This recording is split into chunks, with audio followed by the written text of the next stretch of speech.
क्या आपको पता है कि भारत का मंगल मिशन एक हॉलीवुड फिल्म के बजट से भी कम में पूरा हो गया था? आज हम भारत की साइंस और डिफेंस की उसी कमाल की कहानी को डीकोड करेंगे। इसरो के रॉकेट से लेकर डीआरडीओ की मिसाइलों तक, ये एक ऐसा सफर है जिसने पूरी दुनिया को सच में हैरान कर दिया है। तो चलिए कहानी शुरू करते हैं एक हैरान कर देने वाले फैक्ट से। भारत का पहला मार्स मिशन यानी मंगलयान हॉलीवुड की सुपरहिट फिल्म ग्रेविटी के बजट से भी सस्ता था। जी हां, बिल्कुल सही सुना।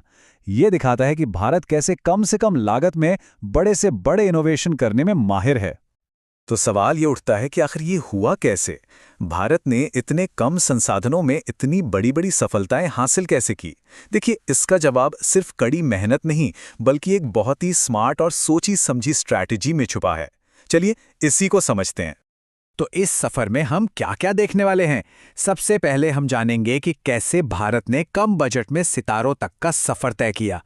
फिर हम इसरो की जबरदस्त मशीनरी को समझेंगे, हमारे चांद और मंगल मिशनों की कहानी जानेंगे, डिफेंस में आत्मनिर्भर भारत की असली ताकत देखेंगे और आखिर में साइंस से जुड़ी पावर और जिम्मेदारी पर भी बात करेंगे। तो चलिए शुरू करते हैं हमारे पहले हिस्से से, इसरो यानी भारत की स्पेस मशीन। अब इसरो को ना एक विशाल शरीर की तरह सोचिए, जिसका हर एक अंग एक खास काम के लिए बना है और ये सारे अंग मिलकर एक बड़े लक्ष्य को पूरा करते हैं। इस शरीर का दिमाग है तिरुवनंतपुरम में मौजूद विक्रम साराभाई स्पेस सेंटर यानी VSC। यहीं पर रॉकेट का पूरा डिजाइन, उसकी टेक्नोलॉजी और हर छोटा बड़ा पुर्जा तैयार होता है। सारा R&D यहीं होता है। अच्छा, दिमाग तो हो गया, पर रॉकेट को जमीन से उठाने के लिए ताकत कहां से आएगी? वो आती है इसकी मसल से, यानी LPSC। ये सेंटर वो पावरफुल लिक्विड और क्रायोजेनिक इंजन बनाता है जो रॉकेट को आसमान में भेजने की जबरदस्त शक्ति देते हैं। फिर बात आती है भारत की सैटेलाइट फैक्ट्री की, जो बेंगलुरु में है, जिसका नाम है ISAC। हमारे सारे कम्युनिकेशन और नेविगेशन सैटेलाइट्स जैसे इनसैट और जीसैट यहीं पर बनते हैं, यहीं पर टेस्ट होते हैं। लेकिन कहानी यहीं खत्म नहीं होती। इस शरीर के और भी जरूरी हिस्से हैं। तिरुवनंतपुरम में ISIU रॉकेट का अंदरूनी GPS बनाता है ताकि वो अपना रास्ता न भटके। अहमदाबाद में SAC सैटेलाइट से मिले डेटा को मौसम के पूर्वानुमान जैसी काम की जानकारी में बदलता है। और हाँ, श्रीहरिकोटा का लॉन्च सेंटर, जो पृथ्वी के घूमने की स्पीड का फायदा उठाकर ईंधन बचाता है और मिशन को उसकी मंजिल तक पहुंचाता है। तो अब जब हमने इसरो की पूरी मशीनरी को समझ लिया है, चलिए देखते हैं कि इस जबरदस्त सिस्टम ने हमें किन बुलंदियों तक पहुंचाया है। हमारे चांद और मंगल मिशन। ये टाइमलाइन, ये सिर्फ तारीखें नहीं हैं, ये भारत के वो पल हैं जब दुनिया ने हमें सलाम किया। 2008 में चंद्रयान-1 ने दुनिया को बताया कि चांद पर पानी है। फिर 2013 में मंगलयान ने वो कर दिखाया जो कोई देश नहीं कर सका था, अपने पहले ही अटेम्प्ट में मंगल पर पहुंचना। और 2023 में चंद्रयान-3 ने चांद के साउथ पोल पर उतरकर तो इतिहास ही रच दिया। एक ऐसा कारनामा जो आज तक दुनिया में कोई नहीं कर पाया। और उस ऐतिहासिक लैंडिंग साइट को नाम दिया गया शिव शक्ति पॉइंट, जो भारत की वैज्ञानिक और सांस्कृतिक दोनों शक्तियों का प्रतीक है। साल 2014 में भारत ने एक और बहुत बड़ी छलांग लगाई। क्रायोजेनिक इंजन टेक्नोलॉजी में महारत हासिल की। ये वो टेक्नोलॉजी है जो बहुत ही ठंडे फ्यूल का इस्तेमाल करके भारी से भारी सैटेलाइट को भी स्पेस में भेज सकती है। इस एक कामयाबी ने भारत को दुनिया के एलीट स्पेस क्लब में जगह दिला दी।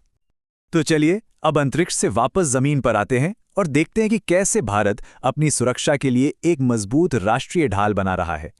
यहां सबसे बड़ा रोल है DRDO और आत्मनिर्भरता मिशन का।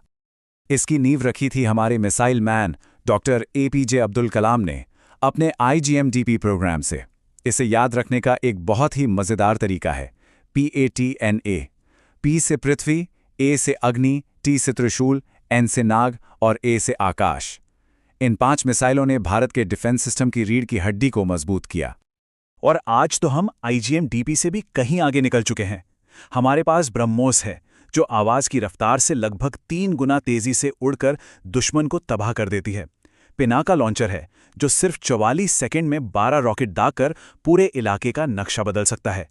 और हमारा अपना फाइटर जेट तेजस है, जो दुनिया के बेहतरीन विमानों को टक्कर देता है। और हां, आत्मनिर्भरता के इस सफर का सबसे बड़ा और शायद सबसे निर्णायक कदम था परमाणु शक्ति बनना। 1974 और 1998 के पोखरण परीक्षणों ने दुनिया को यह साफ-साफ दिखा दिया कि भारत अपनी सुरक्षा के लिए किसी पर भी निर्भर नहीं है। इस एक कदम ने भारत को दुनिया की एक बड़ी शक्ति के रूप में स्थापित कर दिया।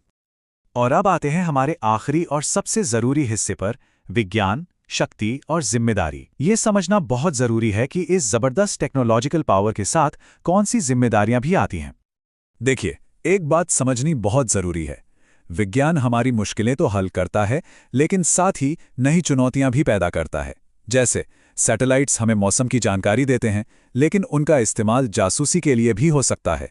मिसाइलें देश की रक्षा करती हैं, लेकिन वो भयानक विनाश का कारण भी बन सकती हैं। कहते हैं, बड़ी शक्ति के साथ बड़ी जिम्मेदारी भी आती है। तो असली सवाल ये है कि कोई भी देश तरक्की की रफ्तार और नैतिक जिम्मेदारी के बीच एक बैलेंस कैसे बना सकता है। ये एक ऐसा सवाल है जिसका जवाब हमारा और पूरी दुनिया का भविष्य तय करेगा। इस पर सोचिएगा जरूर।